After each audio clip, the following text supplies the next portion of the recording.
Bonjour, bonjour à vous toutes et à vous tous. Eh bien, je suis sûre que vous êtes très nombreux à attendre cette vidéo. C'est la vidéo d'un coiffeur professionnel, puisqu'il s'agit de Benoît, de son prénom, Pena, P-E-2-N-A, qui est coiffeur dans le second arrondissement de Lyon. Le salon de coiffure s'appelle Pena Coiffure. Il vous donne à la fin de la vidéo son adresse que je vous réécrirai bien comme il faut. Allez, maintenant, je vous laisse admirer effectivement mes cheveux tout en nuances. Regardez-moi ça, ce travail. Super. Une coiffure et une coupe, mais vraiment légère et très agréable. Vraiment des cheveux qui se remettent en place tout seuls. Eh bien, écoutez, c'est vraiment, moi, c'est un coup de cœur. J'aime beaucoup. Mon seul problème, c'est est-ce que je vais savoir continuer cette jolie coiffure puisque c'est et la couleur, puisque Lyon est quand même bien loin de chez moi. Voilà, je vous laisse visionner la suite de la vidéo et je vous dis à demain pour d'autres chroniques beauté.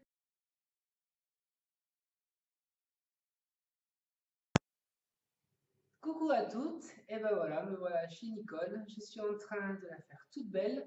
Donc les mèches sont en train de, enfin, sont faites, hein. Donc il y aura deux tons, un ton très clair puisque je vise Jane Fonda, un ton très clair et il y aura quelques mèches un peu cacao à l'intérieur pour faire ressortir les mèches blondes.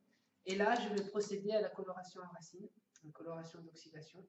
Donc là, pour ça, je vais lui protéger son contour de front, ses oreilles, sa nuque, pour pas que ça tâche. Et voilà. Donc voilà, je vais commencer à faire ça. À tout de suite. À tout de suite. Eh bien, nous voilà. Péna a fini la couleur. Donc, je ne sais pas si vous la voyez, mais moi, je la trouve superbe.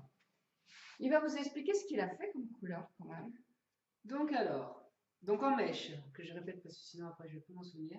Donc j'ai fait des mèches très claires de partout pour faire un peu l'effet californien. J'ai fait quelques mèches chocolat localisées beaucoup sur le dessus de la tête. Et en racine, j'ai fait un 8 et un 8-3. Alors ça vous parle peut-être pas. Donc un 8, c'est un blond clair avec un peu de doré. Et j'ai mis, comme c'est l'été, une toute petite pointe de cendré.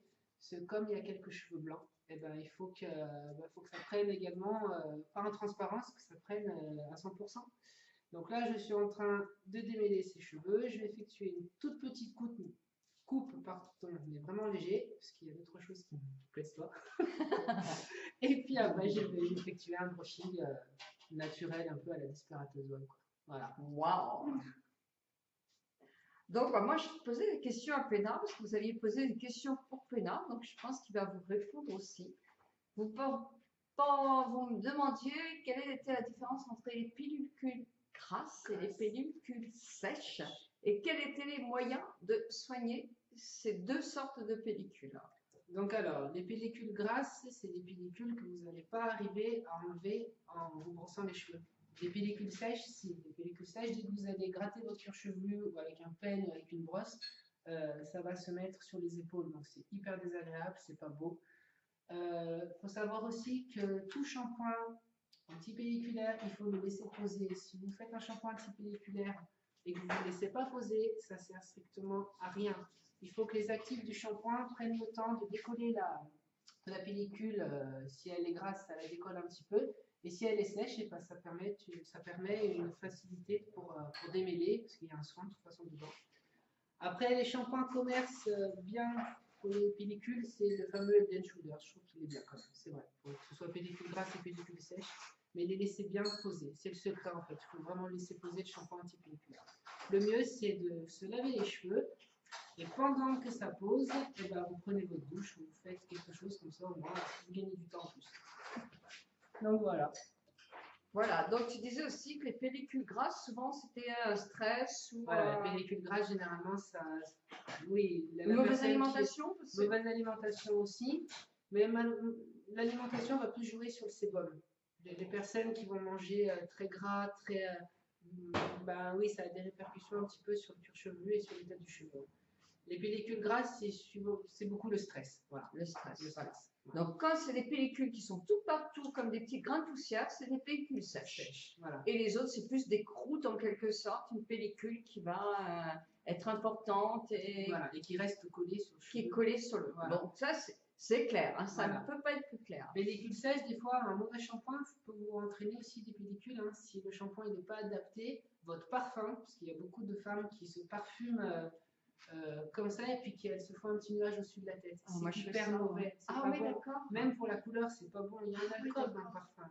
Et d'autant plus pour les personnes qui gardent leurs cheveux blancs, si elles font ça, ça risque de les jaunir. D'accord. Il ne faut pas se parfumer les cheveux. Jamais se parfumer les cheveux. Pas un pH contre un autre pH. D'accord. Tu me parlais aussi des pH, des shampoings à pH neutre, doux. Ouais, doux. Pour les personnes qui se lavent souvent les cheveux. Voilà. Et tu me disais qu'il y avait une marque de supermarché qui en faisait, j'ai oublié le nom. Alors, c'est le pH le plus faible dans les shampoings, c'est le Petit Marseillais. C'est bon à savoir parce qu'ils sont pas. Et l'autre, j'ai un doute, je crois que c'est le Petit Olivier. Je crois que c'est le Petit Olivier. Moi, je pense que tu as raison. Hein. Il y a un olivier qui est dessiné sur le shampoing. Oui, mais c'est ça. C'est pour les laits du corps. Voilà. Voilà. Et puis sinon, alors, tu me parlais aussi des coupes pour les cheveux. Bon, on a les cheveux gris, on vieillit. Et qu'est-ce que tu conseilles comme coiffure quand on vieillit? Alors, tu vas me dire, ça dépend du visage. Donc, voilà, tout dépend aussi de la morphologie de votre visage. Tout dépend de l'état de vos cheveux. Parce que si vous avez les cheveux qui sont un peu poivre-sel, comme on dit, mais que vous ne faites pas de soins, ils sont généralement pas jolis parce que le cheveu blanc, il n'a pas la même forme que votre cheveu. Généralement, quand on commence à avoir les cheveux blancs, le cheveu blanc est beaucoup plus dru. Parce que comme il n'a pas la mélanine, il est beaucoup plus gros. Ah oui, d'accord, c'est voilà. la mélanine. Voilà. D'accord. Le cheveu blanc, c'est la mélanine, ben, c'est dans le bulbe qui n'est plus là. Donc le cheveu est beaucoup plus gros, il est beaucoup plus dru et il est beaucoup plus sec. D'accord. Donc il faut l'entretenir encore plus. Donc il faut l'entretenir davantage. Après, moi je ne suis pas le style à dire. Voilà, c'est reparti. Voilà. Donc oui, arrivé à un âge, c'est faux quand on dit il faut couper nos cheveux. Non, c'est pas vrai. Il faut les entretenir davantage. C'est-à-dire que si vous avez les cheveux poivre-sel, essayez de faire quelques mèches de votre couleur naturelle à vous. Ça ne se voit pas. Mais ça diminuera petit à petit quelques cheveux blancs, tout en gardant votre côté naturel poivre et sel que vous aimez. Après, il ne faut pas non plus les laisser pousser jusque-là. Ça, oui, ça c'est faux, ça c'est pas beau. Vous avez les cheveux poivre et sel, coupez-les style comme Nicole, faites une petite frange. Des fois, il suffit de pas grand-chose, une petite frange très fine. C'est très agréable, ça habille un regard, et misez sur une bouche un peu plus flashy que ce que vous faites d'habitude. Si vous avez l'habitude de mettre du rose sur votre lèvre, osez un peu le corail, un peu plus flash, un peu. Ça attire le regard sur les lèvres, que sur vos cheveux. D'accord. Voilà. Et un beau cheveu blanc, c'est vraiment joli. Mais ça aussi, il faut l'entretenir. Il faut faire des shampoings qui font un peu peur quand on les voit parce qu'ils sont bleus ou violets. Ah, c'est les fameux bleu-violet. Il ne faut pas trop les laisser poser parce que si vous le faites souvent, vous avez des reflets bleus et violets. Ça, nos grands-mères avaient les cheveux bleus et violets et roses. Et ça, les grands-mères, alors c'était pas le shampoing, c'était les ampoules qu'elles mettaient pour leur mise en pli. Je me souviens. Et justement, elles laissaient trop poser parce que c'était sous le casque, donc ça séchait avec. Et ça faisait bouser. Ah ouais, c'est pas naturel. Donc, tout compte fait, jusqu'au bout de notre vie, nous, on pense qu'avec les cheveux naturels blancs et gris, on va avoir de moins en moins de soins à faire. Plus d'entretien avec un cheveu blanc qu'avec un cheveu coloré. On n'est jamais tranquille, quoi. Hein, non. Bon, écoute, je vois que Péna est dans son art de couper les cheveux. En tout cas, moi, je vais vous dire, c'est que du moment de bonheur. Hein. Là, franchement, c'est génial. Et puis, j'ai vu la couleur quand j'ai lancé mes cheveux. Alors là, franchement, c'est du grand art. Donc, on vous retrouve à regardez comme c'est lumineux un petit peu. Hein. Franchement, l'artiste dans son travail, en direct. Et moi, je suis toute contente. Quoi. En plus, on va nous servir l'apéritif dans 2 minutes. Est-ce qu'on a ça en son coiffure? Le café. T'as le café? Dis donc, il y a une autre question là. Qu'est-ce que tu conseilles? Est-ce que les brosses soufflantes, c'est bien pour les. Parce que c'est vrai que c'est difficile en anti-âge de faire derrière. Les brosses chauffantes, c'est bien. Mais il y a 2 catégories de brosses chauffantes. Oui, mais alors vous faites des cochonneries. Il y a la brosse chauffante qui tourne toute seule et c'est celle-là qui est bien. Ah Et il y a oui, les d'accord. brosses chauffantes que vous êtes obligé de faire comme si vous faisiez un brushing. Oui, Il y a la oui, manipulation oui. à savoir faire, et ça, c'est pas top. Donc, il Mieux faut la mettre brosse. un prix, une bonne brosse chauffante, il faut compter à peu près 50 €. Ah oui, Mais d'accord. au moins, voilà, ça tourne. Et elle Mais au tourne moins, toute c'est seule. facile. Et elle Ah tourne oui, je toute ne savais seule. pas que ça Mais existait. par contre, que ce soit brosse chauffante qui tourne ou brosse chauffante qui ne tourne pas, il faut que le cheveu soit sec. Vous ne faites pas un brushing avec, c'est-à-dire que vous séchez vos cheveux à fond et D'accord. après vous faites des petites séparations et vous tournez votre brosse. Ah comme ça. d'accord, on ne peut pas avoir un cheveu humide et Ah ça non, va. non, ça sèche Oh, pas. bah, moi, je fais Ça tout sèche faux, pas, alors. ça sèche Ah pas. oui, Et d'accord. après, le secret d'un bon brushing, que ce soit avec brosse chauffante ou le vrai brushing comme je suis en train de Ouais. faire, c'est une fois que vous finissez votre brushing, vous prenez votre sèche-cheveux, ventilation à froid et vous refroidissez toute la chevelure. Le froid va fixer le cheveu. D'accord. Donc voilà, c'est le secret pour que le cheveu tienne Ah bien. ben, d'accord. Eh ben, encore un nouveau. Moi alors, je faisais tout faux. Hein. Heureusement, Pénal qui est Chacun son arrivé. femme. Oh, mais là, je me suis dit,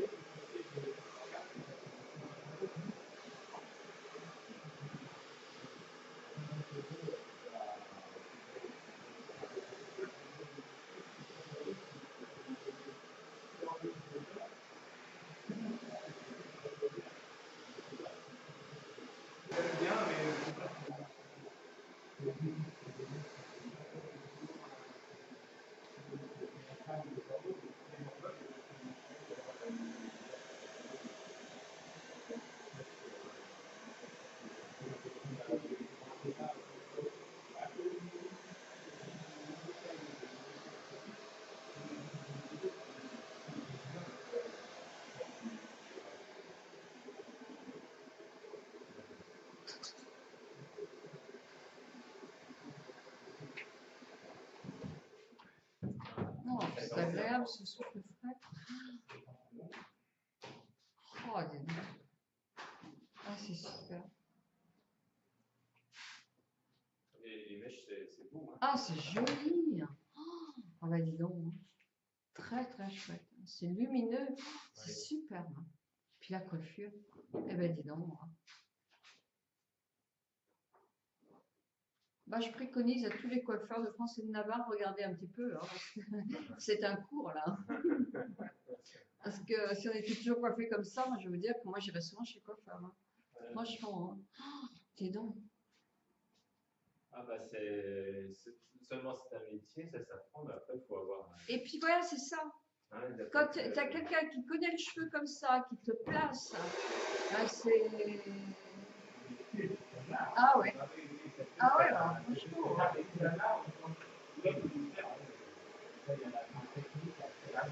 Et je veux dire, je suis ravie. Regardez, là, vous avez le droit de dire que je suis belle, parce que franchement, si vous ne me trouvez pas belle, bah, vous ne me trouverez jamais belle. Hein, c'est comme ça. Donc voilà, bah, Péna, merci. Bah de rien, ça me Hein, fait merci, plaisir ça me fait, d'être là. moi, ça me fait hyper plaisir. Une grande leçon à tous les coiffeurs, parce que là, franchement, c'est super. Voilà. Bah, tu vas me dire où t'es, parce que moi, tu vas venir ici tous les mois. Ça va faire un peu loin, C'est un malheureusement. peu loin. Donc je suis à Lyon, dans le 2e arrondissement, le quartier d'Enay, ça s'appelle. Je suis entre Perrache et la place Bellecour. Et voilà, le salon. Il s'appelle comment ton salon? Il s'appelle Salon Pénat Coiffe. Voilà. Et est-ce qu'il y a un métro pour y arriver? Oui, tout est le métro. Et la station, c'est quoi? Station de métro, c'est la place Ampère. Ampère Victor Hugo. Ils n'ont pas encore appelé Pénal, la station de métro. Non, Eh ben, ça va venir, ça va venir, ça va venir. Eh ben, écoutez, moi, en tout cas, je vais vous dire, franchement, j'ai un ami là que je suis pas prête de lâcher. Non pas parce qu'il me coiffe bien, mais parce que ce sont des bons amis et ça, c'est super. On t'adore. Je pense que même les lectrices qui sont derrière l'écran t'aiment beaucoup. Eh ben, Voilà. moi, je vous aime aussi, mais en tout cas, c'est un sacré garçon et super gentil. Bah, Je vous merci. embrasse tous très très fort et surtout souvenez-vous des conseils de Pénat, puis vous en aurez d'autres sur la partie du blog écrite. Je vous embrasse toutes. Ciao, ciao.